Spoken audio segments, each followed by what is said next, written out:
O sujeito da modernidade, esse é o tema do programa de hoje, do número 300 do nosso Direito e Literatura. Estamos de volta para este terceiro bloco. Eu deixava no ar o problema do racionalismo do sujeito moderno, do seu solipsismo, do seu autoritarismo, do seu individualismo e da falta, não da falta de constrangimento, talvez este sujeito solipsista, porque ele é viciado em si mesmo, Selbsüchtiger, né? Traduzindo mais ou menos literalmente, ele não dê bola para o constrangimento. E por isso ele faz o que quer. Isso tem um problema seríssimo, principalmente em áreas como o direito. Toca um pouquinho nisso. Quero voltar ao século XX, porque nesse ótimo contraponto que a Kathleen terminava, e tentando trabalhar um pouquinho a ideia que eu falei que nós nos acovardamos. Acho que essa palavra, eu ia recuar dessa palavra, mas ela não é tão... Se a gente já entender numa certa dimensão, ela cabe. O que eu disse que nós nos acovardamos é que os resultados da aplicação da técnica na passagem do século XIX para o século XX foram tão avassaladores que nos restava resgatar alguma coisa. E resgatar a humanidade parecia resgatar a modernidade, que era resgatar essa dimensão do princípio, da razão, de que a gente tem que colocar... Mas isso não numa coisa mais tão fria, mas com alguma conotação emocional, mas tinha que ter cuidado, porque essa conotação emocional, que foi explosiva no final do século XIX para o século XX, trouxe um resultado bom, que a gente não precisa citar mais do que o Holocausto. Isso choca, e a gente então, o que faz? Retoma esta ideia moderna. Então, o contemporâneo no século XX, ele tem uma cara de moderno, que deu uma inspiração para um pouco de melancólica, mas ele tem. Eu estou dizendo que no século XX nós temos que voltar ao século XIX com outros olhos, no sentido de dizer o seguinte, bom, não havia instrumentos no século XIX para dar conta do que eles levantaram, mas hoje talvez nós tenhamos esses instrumentos e podemos entender melhor isso. E isso coloca em xeque justamente o sujeito da modernidade, porque o sujeito da modernidade parecia um sujeito que, com a razão, com o princípio, nós poderíamos fazer tudo. Se nós tivéssemos regras para conduzir as coisas, nós poderíamos domar o homem. E aí isso era uma incompreensão do que nós somos propriamente, quer dizer. E quando a gente acha que uma instituição, agora vou tocando então no seu ponto, a instituição, o sujeito diz o que pensa, sem ser constrangido por mais nada, isso mostra que não é suficiente ter uma instituição, é preciso ter pessoas que incorporem essa instituição e que constranjam as outras pessoas, porque senão não vai acontecer. Perfeito. Esse é o ponto.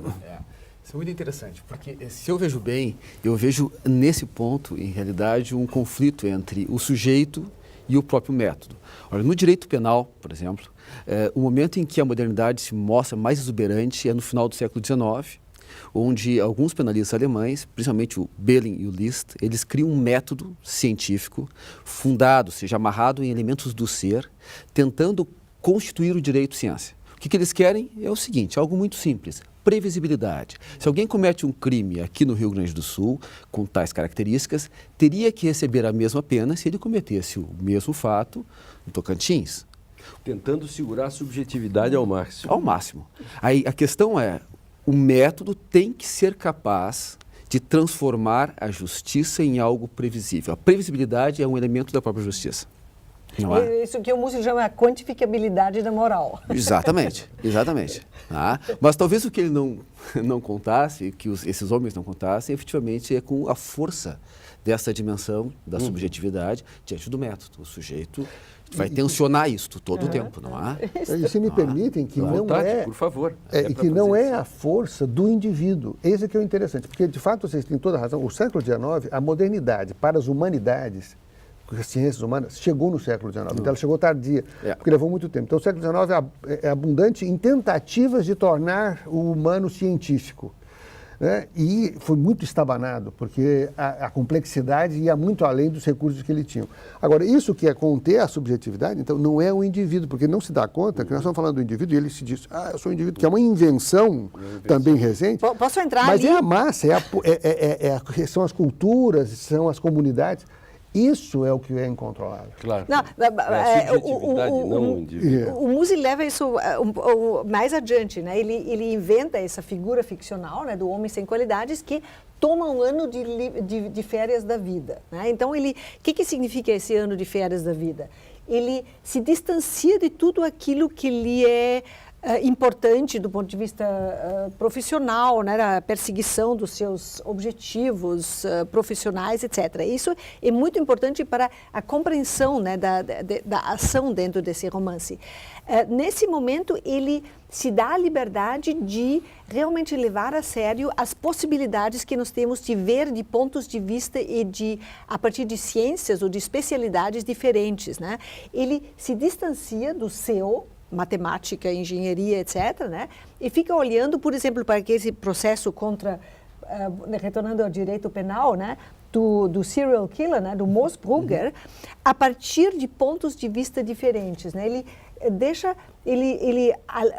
inclui no seu romance, né, os argumentos dos diferentes juristas que se debatem sobre qual é a pena que deveria receber esse homem, né? Aí os psicólogos, psiquiatras que entram e dizem, não, mas nós não sabemos se ele não é, talvez, doente, né? Então, todo esse processo ele não tem fim, né? Porque os especialistas começam, a partir de diferentes postulados teóricos, começam a se combater mutuamente. Então, tem a tese do Savigny, a tese do Pufendorf, a tese da atribuibilidade, como é que se diz isso? De imputação?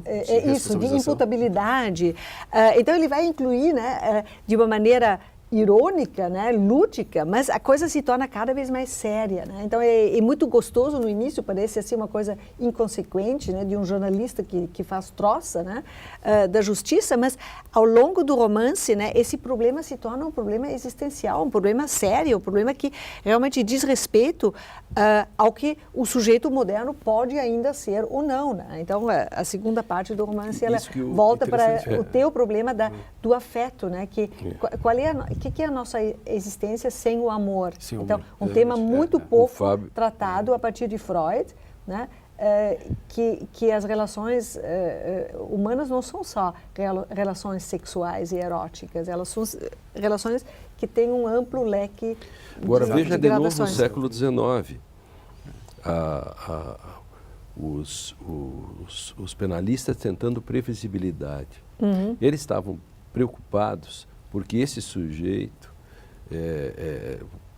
por exemplo, o próprio Habermas pensa que esse sujeito é incontrolável, é um pessimista, né? Porque não dá para controlar esse cara e aposta numa estrutura, né? Que essa aí já é um dos combates ao sujeito da modernidade. Veja-se que a todo momento agora o novo Código de Processo Civil, a busca pela previsibilidade, para tentar controlar sempre essa questão, Adriano. Porque ele, não ele indivíduo, mas uma subjetividade assujeitadora, ela continua. E essa luta, mesmo em tempos de intersubjetividade, parece que o sujeito não dá bola para isso, não. Sim, agora... Ele sai sobranceiro. A filosofia está fracassando, então? Não, acho que há uma impressão, Lendo, de que ele sai assim, mas não é, porque aquele que você aponta, para o qual você aponta, ele é um sujeito que está numa instituição, está falando a partir de todo o apoio que aquela instituição lhe dá. O arcabouço todo. Claro, ele é um juiz dizendo, e aí ele se acha no direito de dizer alguma coisa que nada vai constrangê-lo. Uma vontade de poder. Exato. Assim. Agora, tire-o dessa posição e coloque-o andando, né, na calçada de uma... Ele desaparece, não tem. Então, veja, dá a impressão, mas nós não percebemos que a institucionalidade que se criou. Compare isso com o século XVII, né? Então, o Descartes e Hume andando na calçada, qualquer um podia vir. Qual era o controle que se tinha naquela sociedade das vidas humanas? Não havia instituição, provavelmente, qual era a polícia que nós tínhamos, qual era o sistema jurídico que nós tínhamos, nada. Então o mundo era muito mais incontrolável nesse Adriano. Sentido que nós temos hoje. Eu me permiti, até fiz um texto sobre isso, dizendo isso que você está dizendo, de certo modo, assim, quer dizer, fala de um lugar, se ele na rua fizesse o que faz no processo, ele seria atropelado pela primeira bicicleta.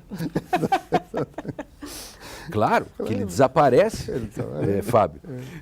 E essas são as instituições. São as instituições. Então, a ideia do século XIX de previsibilidade era interessante, mas veja que o século XIX faltava-lhe recursos. Ele tinha muito mais aspirações, de novo, a utopia de que nós vamos conseguir. Quando nós realizamos a utopia, nós vemos assim, bom, mas e agora? O que é isso aqui? Está faltando elementos vitais para a humanidade e a gente tem que fazer essas coisas conversarem. Eu acho que no século XXI a gente consegue costurar isso muito melhor do que o século XIX conseguiu. Sim. E do que foi possível com o século XX. Mas... Bom, só atenuar um pouco, né, que não tinha instituições, não tinha o mesmo tipo de instituição que nós criamos, né?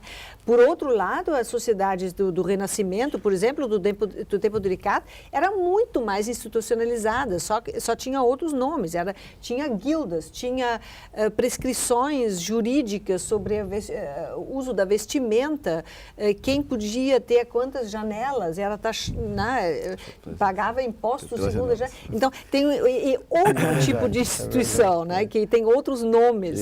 Chegava a construir sim, porque o controle tinha que ser casa para dentro do coisa para pagar menos impostos. Exatamente. Porque o controle tinha que ser muito mais direto e o interessante hoje é que o controle pode ser difuso, porque a institucionalidade está difusa.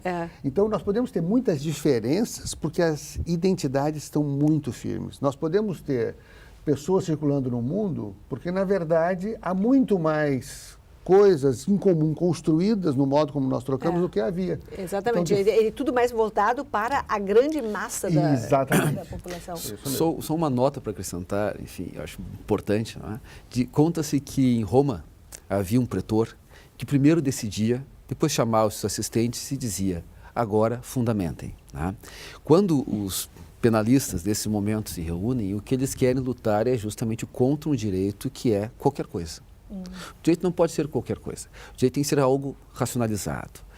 E a razão não pode ser uma aqui e outra lá na esquina. A razão tem que ser algo comum. Então, o método é aquilo que permitiria isto, realizar aquilo que eles pretendiam fazer na física, na química, o domínio do mundo. Se o homem pode dominar o mundo, por que não poderia dominar o direito, não é? Não é? Então, aqui o método, ele tinha uma pretensão de transformar efetivamente um campo fundamental, que é o direito, em uma ciência. Né? Tinha que chamar o Fausto do Goethe para dominar a natureza, também poderia dominar o direito. Mas isso que você está dizendo aí, até hoje, né, você está sendo generoso, eu não sei se ia concluir agora ou não, pois decido e depois fundamento. O que os processualistas dizem hoje, caro Fábio? Pois é, né?